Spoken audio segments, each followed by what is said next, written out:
Good day, all. Ira Epstein of Linn Associates with your financial market wrap-up, and here we are going into the afternoon in the 4:40 time frame, maybe a little later than that, and you can see you've had a rally today on Tuesday, May 14th, in the stock indices. All right, what does it mean? Well, number one, I wasn't overly impressed with the rally, down 600 yesterday, for example, up part of that today.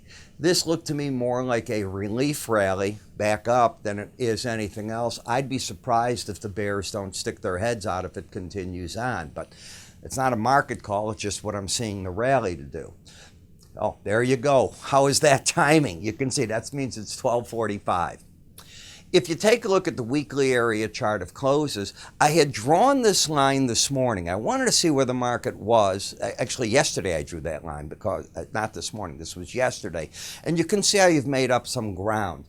Now you're down for the week in the S&P 47.75 points. You can see how the market is channeling almost to the downside.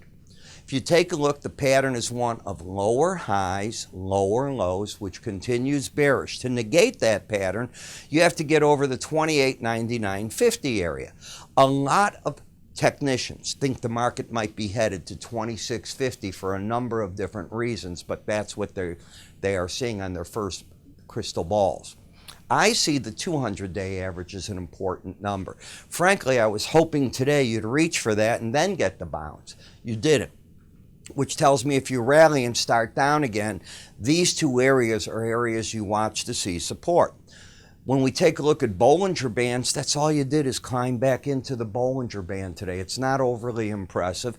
The reason is you had the sideways action. Now I can say you're riding the lower Bollinger Band. And yes, what happens when you ride a Bollinger Band, if it's going to embed, which means in the end, getting the blue and the red lines going sideways under 20 and staying there for a while, just the way they did when they got over 80 here. When they were over 80, you get upside momentum. If they get under 20 and stay there, then you're getting downside momentum. The first step in either way to get it is you got to get overbought to start the embedding, or oversold to start the embedding. You're in the oversold, you're not embedded. So can you get a rally back up into the more clear space, as I call it? Certainly could. When you come to the NASDAQ, similar. The market's come out of this basic sideways action to the downside. You rallied back today and hung right at the end of the day, right against that lower Bollinger Band, just slightly over it. Didn't make it to the 200 or the 100-day average of closes. They are still, if the market starts down again, support zones in the marketplace. The market that hit them and gave you a bounce was the Dow. It got down yesterday, and I realized when you do that, everybody says, oh, this market's going to fall apart. Well, it still could. But to get back into the Bollinger Band, it's like a relief valve. Okay, there's the steam. Now you start looking at the market normally. There's nothing that I see that is bullish on this market. In the Russell, you went down to the 100-day average. It was the only support in a moving average left. The 200-day is up here. The 18 is here. So you went down to it. If you rally back, you're in the Bollinger Band, and then the resistance again is the 200-day. So what was support is now resistance. You're in a downtrend. I'd be surprised if you don't see selling, if you can get up that high into that area. And in the VIX, I think that the pros are again playing the short side of the VIX against the short calls, if you will. I guess you can trade futures, but short calls, if they're up here, looking first for the 100-day average, then the 18-day, and that would neutralize this type of play. In the T-bond market, you didn't give up very much after all this. It's interesting. The market is running the upper Bollinger Band in an overbought condition. Sure, it could embed, but it's not. You've had a nice run. The question is, in this type of market, it was a Tuesday reversal day. How much of it's going to stay that way? In the 10-year note, you're still running the upper Bollinger Band in an uptrend in an overbought condition. When we come over and take a look at TLT, this has been very bullish. Now, in this market, I'm looking to see how the slow stochastic readings are going. Both numbers are over 80 today. I might have to go up and then back to it. Both numbers over 80 today. but not the day before. Just an overbought condition against the upper Bollinger Band, and now the markets have to determine, do we get embedded stochastics or do we correct from the overbought, oversold areas? In the dollar index, you didn't quite make it to the lower Bollinger Band, or today you didn't quite get to the 18-day average of closes, missed that by 2 points. I'm going to look for the pros to be in there and see what they do at that 18-day average. If the market gets over 97.49, you take out the downtrend. You have a downtrend because the way that I teach charting, lower highs, lower lows is a downtrend. When you close under the 18-day average, the bias is down. What momentum is doing is it's flattening itself out. It's also no longer approaching what? Look at yesterday, an oversold area when you had a 20 reading. Any reading under 30 I consider oversold. You're no longer doing that. So I think it gets to be an interesting area here. The eurocurrency fell back, which was what I was looking for the dollar to do too, to the 18-day average, holding it. Everything's waiting in currencies to see, are we going to get a trend play out of all this? In the British pound, there is a trend play. It's down. Lower highs, lower lows. Admittedly, it is oversold. It might reach for the lower Bollinger Band. I'm going to look for resistance right between the 100-day and the 18-day average on rallies. In the Japanese yen, if the safe haven play comes off, the yen probably backs down a little.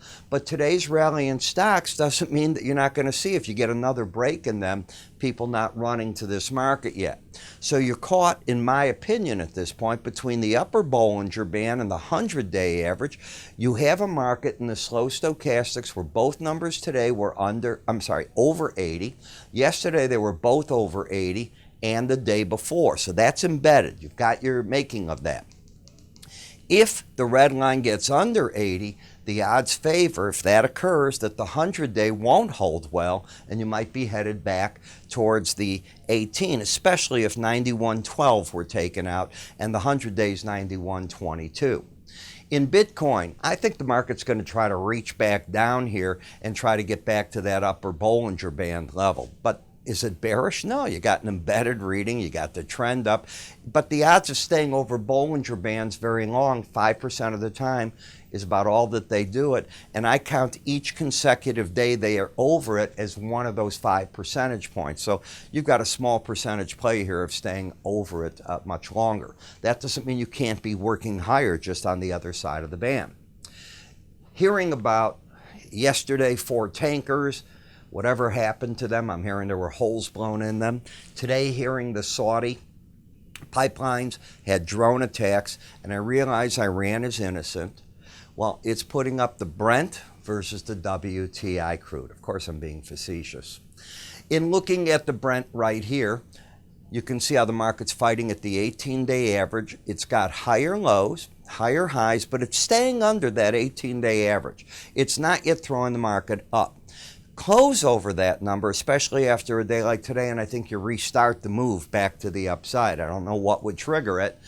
Could be anything. The API numbers today, and here they are, by the way, in the crude stock change, you were 8.6 million barrels up.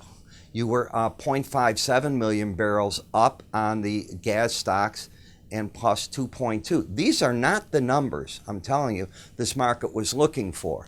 This market was looking purely for one thing, I think a decline, a net decline. That's a surprising number. We'll see if the EIA can match that. In the WTI numbers, as we're looking at everything now, you can see how the daily bar chart on this one, you got up yesterday to that 18-day average, you're backing off, oversold, but not in a trend. You have a lower low, higher high pattern. Gasoline is still in a downtrend.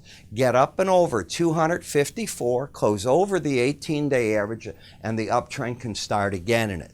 The bears are defending that 18-day average to keep the trend down, which began back here with the lower highs and the lower lows.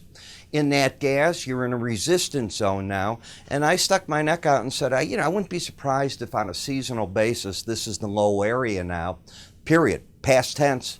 And that is because, if anything, heat's coming, And when you get the heat, you're going to get demand for that natural gas. And I realize the Saudis don't want, not the Saudis, the Chinese don't want our liquefied natural gas, and I know we'll have to find other markets. We will.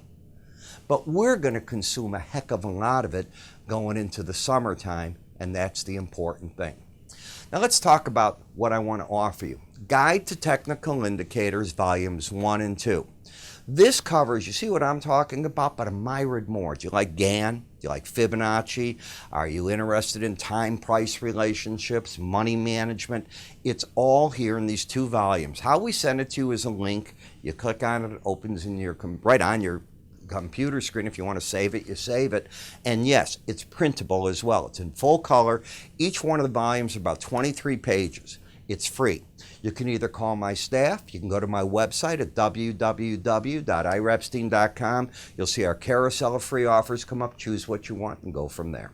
I'm Ira Epstein. You have a great day, and I'll see you tomorrow.